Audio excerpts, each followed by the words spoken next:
Well, hello. Welcome back to Please Don't Judge Us. I'm your host, Yolanda L. Robinson, and right now I have three amazing men joining me today to talk about aging gracefully, 55 plus community. And you might be saying, Yolanda, where y'all at? You got three men over there, where y'all at? Well, guess what? We're at Hub 13 West Front Street, Trenton, New Jersey. So if you want to come by, you want to talk with us, the phones are ringing already. And someone's going to open the phone lines up, but we're not going to be able to answer the phone right now. So you're going to have to hold up a second because we're doing our show. So today, we're going to be talking about, like we were talking about earlier, the quality of life, the quality of living in senior housing, subsidized housing, maybe a home. But we're going to hear from the gentlemen. I'm going to allow them to introduce themselves, right? And we're going to start having a conversation because what we do here with our 55 plus is we get it out on the table, right?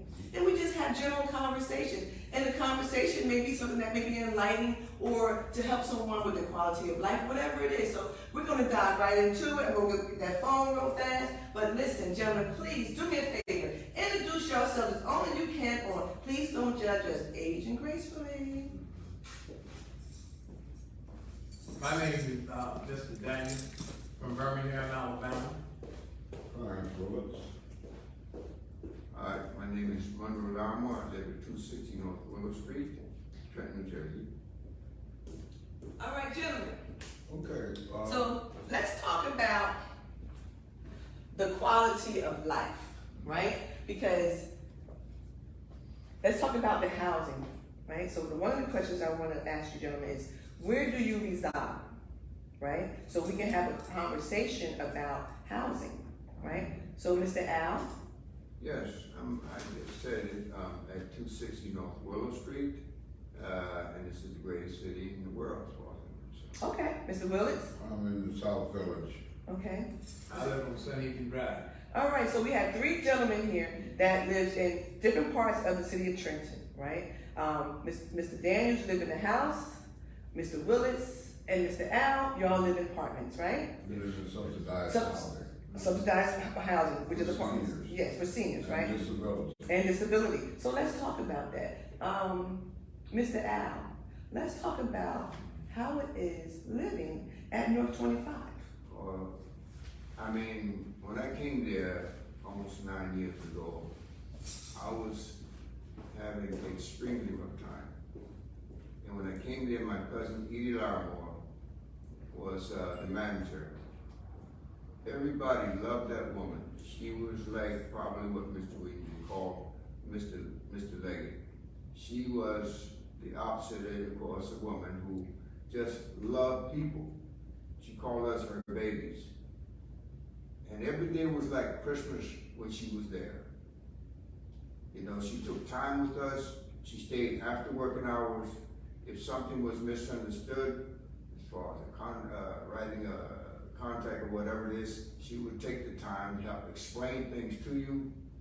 And she'd bring in singers from, used to be the OJs or some other group who had a special party that we would have. And there was a pool party for fellows who wanted to get into a contest. There was, going to the casinos. We have that now. We also had, but at the time we, her and Jim Williams, who was the maintenance man, we all went across the street in Carver Lane and Fairway Drive and cleaned up the trash. And I raked it up with my hands, and one of the residents held the bags, and we just cleaned up the area. And that's really what it's all about. People working together, helping each other. And they go on trips. Recently we have a good team there in the office as far as the new director of operations in the office. Very nice woman. And she has given us all kind of things for the people. They go to Mount Pleasant, they go to casinos, they go to Atlantic City, they go to Columbus, they go to the shopping stores, and she's just a beautiful soul, and that's pretty much what it's all about. The quality of life is is a beautiful thing for a lot of people there because of her personality. Awesome. Hey, I know, in my building, which is at, South Village, as I said before, there are a lot of amenities that, they have, in place for the residents. 3 days a week, they have a community-based lunch where it gives you a chance to come together with other residents in the common area. It is catered by an outside, vineyard, and the purpose for this is to have interactions with each other, which is the key to when you have people living together that closely. Communication is the key thing. The social worker, the social director, is constantly planning different events. Also, too, for anyone that is homebound, the state of New Jersey has a homebound program to come out and give you COVID shots in your home. When we come on next week, I will have the telephone number for that. That is something I don't think that is too widely known, but it was made available to us in our building. And also there's weekly testing in the building where I live at for COVID. So these amenities are very important in the current health crisis that's going on right now. Okay? All right. Mr. Lee? I never lived in public houses, but I do remember when they started to build public houses in Birmingham, Alabama. It was a step up, and for a lot of those neighborhoods. And the people took care of the public housing. They got a public housing section in Birmingham right now called Smithfield in Smithfield. The people cut the grass, they got flowers. You would think it was privately owned. But now, here in Trenton, New Jersey, I worked with Trenton Housing Authority for 26 years in security. Let me tell you, at 11 o'clock on any given morning, the cleanest section in the city of Trenton is Trenton Housing Authority. I got to give Mr. Usa and his crew their due because they really get the work done. I have a lot of connection with the tenants. Those are my friends. Those are my people. The problem I have is with management because management is standoffish. A lot of times you can't talk to the people at the top. They tell you what we need to talk about, why we need to talk, and how you gonna work with people that you can't talk to. And one other thing that I know that the seniors need, they need a social worker. They need a social worker. When they had 2 social workers while I was there, and they did a wonderful job. It was a lady, but she got sick, and Mr. Moore retired, Mr. Joe Moore. So I don't know if they had another social worker since then, or if they have one now. But that was the constant that they needed, because when Mr. Perez was running for mayor, the one thing he promised them that he was going to get them a social worker, along with a lot of other things. Now, Mr. Leggett was the one that hired us at Trenton Housing Authority. The tenants had access to Mr. Leggett day and night because Mr. Leggett would walk the grounds at 3 o'clock in the morning, 12 o'clock at night, 1 o'clock in the day, 4 o'clock in the morning. You would see Mr. Leggett walking through. And the people that work for him, like security out on their post, they had a chance to talk to him because he walks up to them. That's your time to talk to him. And whatever you want to talk about, he gave you that time. But what we need is the people that's concerned about the people that live, I mean genuinely concerned, not about their job, but about the people that live in housing. And the city can do a better job with public housing because they need a housing program to build some new houses for low-income people. This is what they need to be working on. Well, the city claims that they're not landlords. That's why you have authorities. And the Trenton Housing Authority is allowed to develop, they're allowed to make money, okay? And that takes that landlord off of the city, even though the city You figure this out because I can't. The city is somewhat in there. They drive municipal cars, they have municipal tags, they have a representative from city council coming in, supposedly coming to board meetings or have interactions. So if anyone has any problems in public housing, they can go to their council person, and that council person can go to that person that is the I'm trying to think of the word. Work at the housing authorities? No, the council person would be the person that would let the board know. Oh, that's situation. yeah. Okay. Take the information back. Okay. Yes. Yeah. Right. Senior moment. That's okay. Listen, we 55 plus, honey. But here's something else. If you look throughout the country, everybody that runs for office can tell you what the problems are. Mm-hmm. But once they get elected, then the question is, what's the problem? They So, get that vision. the city do have a housing department. Mm-hmm. And, well, if they don't get into housing, then if you're a mayor and you're showing leadership, you're a city council, you got grant writers, you should be talking to your state representative, Absolutely. Federal, county, the whole 9 yards. and you should be talking to your senators to get money to bring into the city to build low-income houses, or affordable housing, as they call them, affordable housing. Because you could take a house cost $10 million and make it affordable. All you gotta do is let a man have it for $10 a month. That's affordable house. Right. But if you don't have any programs, and if the people are not pushing anything, then you're not going to get anything. And also too, if these people would get out and vote, okay? If you don't vote, they don't worry about you. And they know who's voted and who has not voted. They know who's registered and who's not registered. So when these voter registration drives come, or someone says to you, you really need to go and register and vote. Well, they ain't gonna do nothing for me. They're not gonna do anything for you because you didn't register to vote. When I call the city hall, first thing I say, I'm a registered voter. Yeah. Okay? They're gonna answer you. And I'll tell you what, they don't send me all around Robin Hood Farm. But they're gonna send you behind Robin Hood Farm if you call because you're frustrated. And what, you know something? You didn't say you were a registered voter. Yeah. That's the key. Let me let you in on a little secret.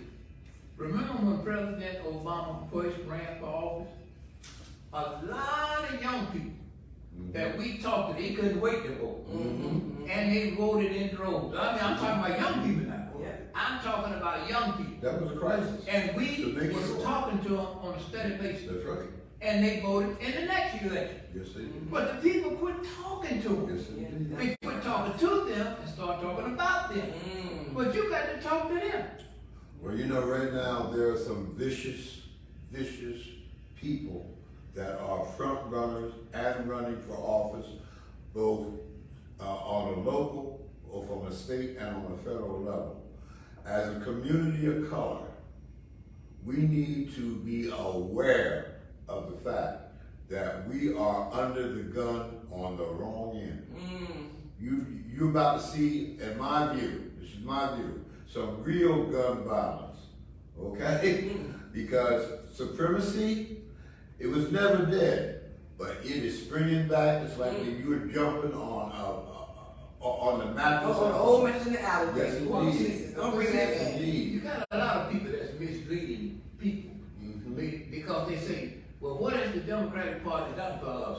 Well, ask yourself, what has the Republican Party done to you? That's right. That is the question. Look at what the Republican Party will do to you, because any Republican can just say anything they want to say, ain't got a problem, and get money to support it.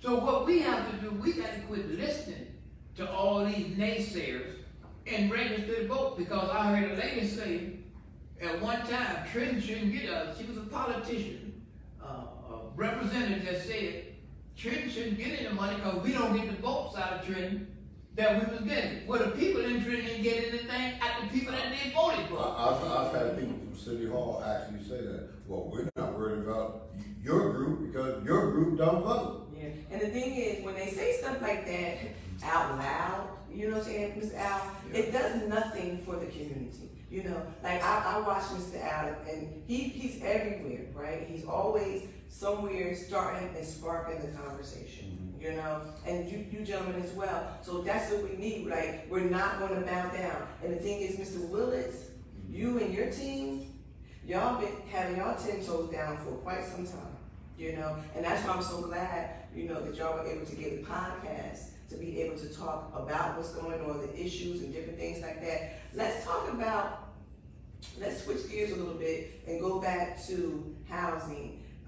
Is there some type of stipend that they give for the residents to have activities or anything like that? It's not a, well, you could call it a stipend. What it is based on, in that authority's range, if they have 300 rented apartments, let's say, they would receive in January $15 per unit. Mm-hmm. This money is supposed to go directly to the residents for trips, cultural events. We're going to bring in guest speakers, just like in my building, to have this interaction lunch, because that's very helpful. It's just like in our area, you know, we're having night out on the 1st. The signs are up in my building. The sign-up paper is in the community area if anybody wants to go. Okay? Is the sign-up sheet at North 25? There's a billboard with a lot of different events that are going on. Right now, I'm trying to write what I've been through with doctors. I don't agree with everything. This COVID thing for me is just a bunch of bullshit. You're fine. But, you know, I'm trying to write about the trips and traps we deal with the healthcare system and how to be careful. Study up on what's wrong, and then if you can, then go in there and be able to talk to some of these people, because a lot of them are amateurs. They don't even know what the hell they're doing. As far as City Hall, I think they really don't have a plan on how to solve the problems that people are going through.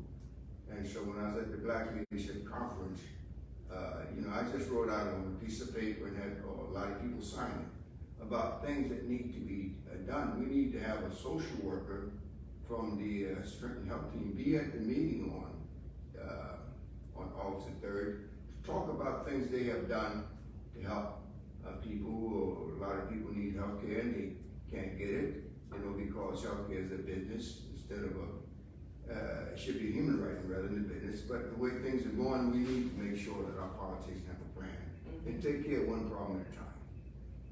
Awesome, I think so. I think you gentlemen, all three of you, definitely hit on some points, right?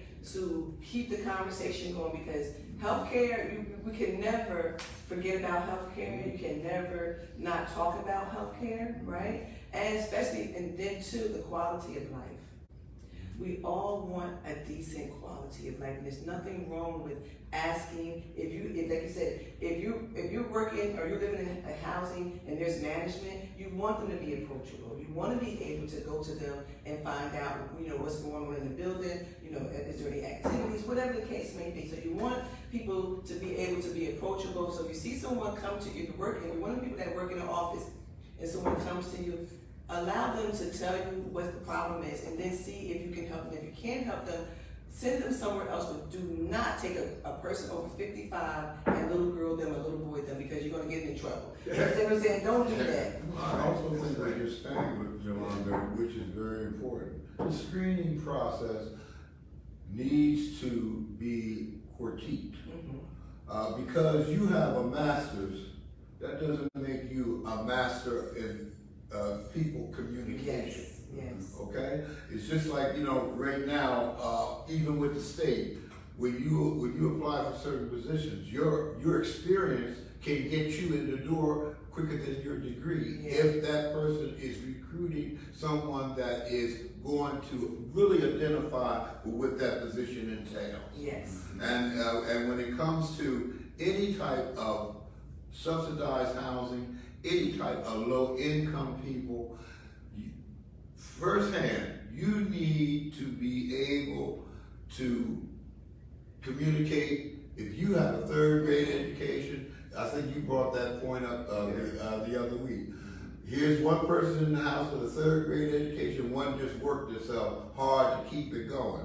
Okay, I would hire both because the third grade education is still full of experience, and the one that worked hard, they know what survival is. Okay, so I think a little critique and not so much who knows who and what favor, because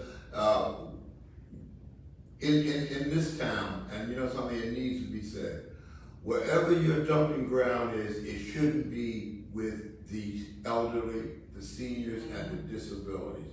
Now, you can take it for whatever it's worth. Just come out and see, send your grandmother to apply for some of these places, or send Aunt Lulu, or whatever the case might be. And when they get in there, see what they come back and tell you. Yeah. Okay? If they're not on the waiting list for 3 years. That's the way it goes. That's how many people need. Yeah. So therefore, what we were talking about, the lack thereof, okay, is in existence. But you know something? As long as you don't go out there and vote, they don't care anything about, excuse my French, your black ass. They don't. You can cuss on this Okay? They don't know.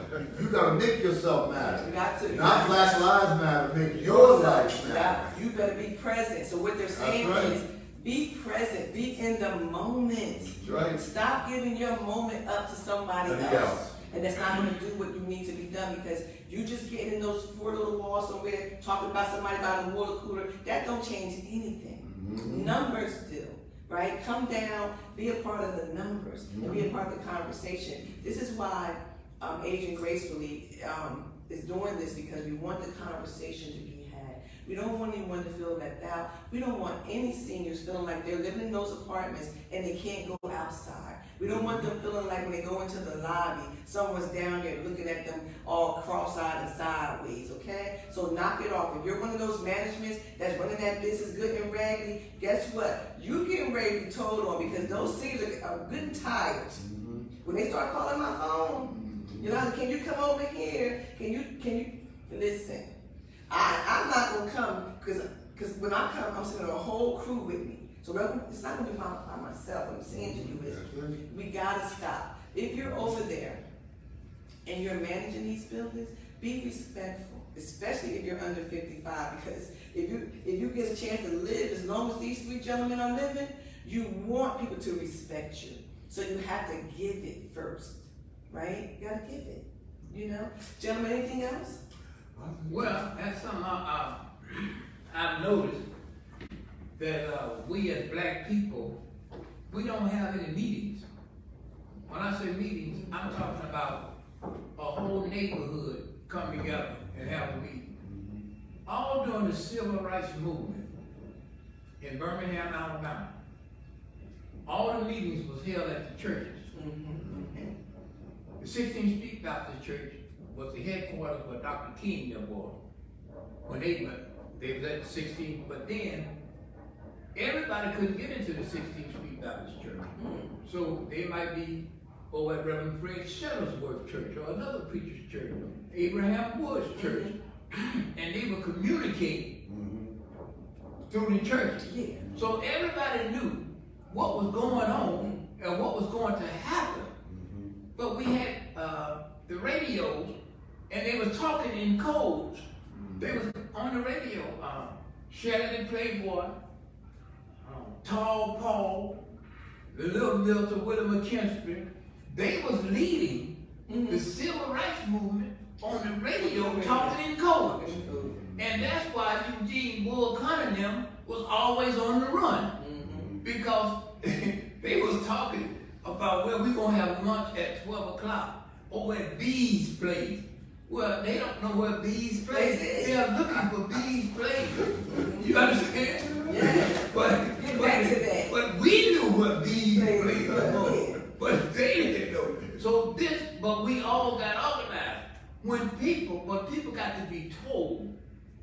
You got to have a leader. You got to have somebody that's willing to take the lumps and the bumps and let other people be angry with them. So what? Because anytime you fight for change, everybody not going to be happy. No, everybody not going to be happy. Because when Dr. King first came to Birmingham, it was a lot of black people. what happened with Dr. King. That's right. Because the white preachers got to him and told him, now is not the time. And Dr. King said, well, if now is not the time, when is the time? When will it be? You know. But they have to understand too, when you talk about the civil rights and people coming together, you know, I don't care if you're in Alabama and you just got a cell phone. You can put a march together, Trenton, New Jersey. You understand what I'm saying? You don't have to be there. You can put it together like he's saying. Talk in code if you have to. Get together. Open up them church doors. You know what I mean? Y'all, the pandemic is over. Open it up. Don't y'all want some members again? Or something like, be that once. Get off Facebook. It is. And do some work. You can't be concerned as a minister if you don't live in the neighborhood. but you're not talking Everybody to had a church parsonage before, and that's where that minister stayed. But now they're in the developments, so They're therefore, influencers now. if you're in the development, you're out of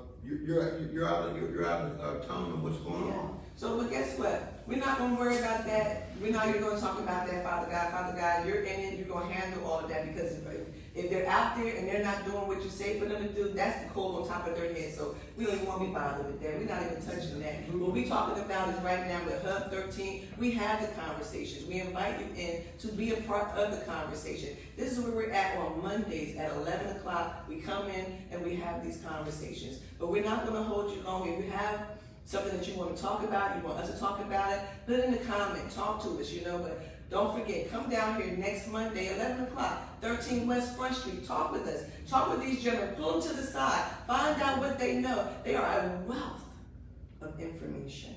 And we need the information because we also need to make sure that the young men that are coming up know what to do as well and know how to speak up for their families. So these men are speaking up for their families and for their loved ones, and we all should join them, okay? And for community. It's for the community. And for community. And for community. So guess what? Information is power. It's power, it's power. So before I let you go, please, gentlemen, help me close out. Mr. Al, last words. Just want to say what Yolanda said. Tell everybody, come on out and especially our young soldiers out there in the street doing all the shoot 'em ups. Come on in and voice your opinion. Let us know what's on your mind. Just speak your mind. We won't judge you as far as cussing or whatever. Just say what's on your mind. Come on out and be a part of the meeting. Yes. Mr. Woods. Well, once again, we're all going to piggyback on each other because of the fact, don't wait to see what's going to happen. Be part of what's happening. I'm going to leave you with that thought. I would like to see the old and the young get together, like it used to be. There's a lot that we can learn from the young, and I know there's a lot that the young can learn from us. So once we get to where we recognize each other, I think we can get this thing going in the direction that we wanted to go in. Because we need the young, and the young people need us. I am you, and you are me. On that note, we're going to clap it up, and we're going to say, we see y'all next week. Hey!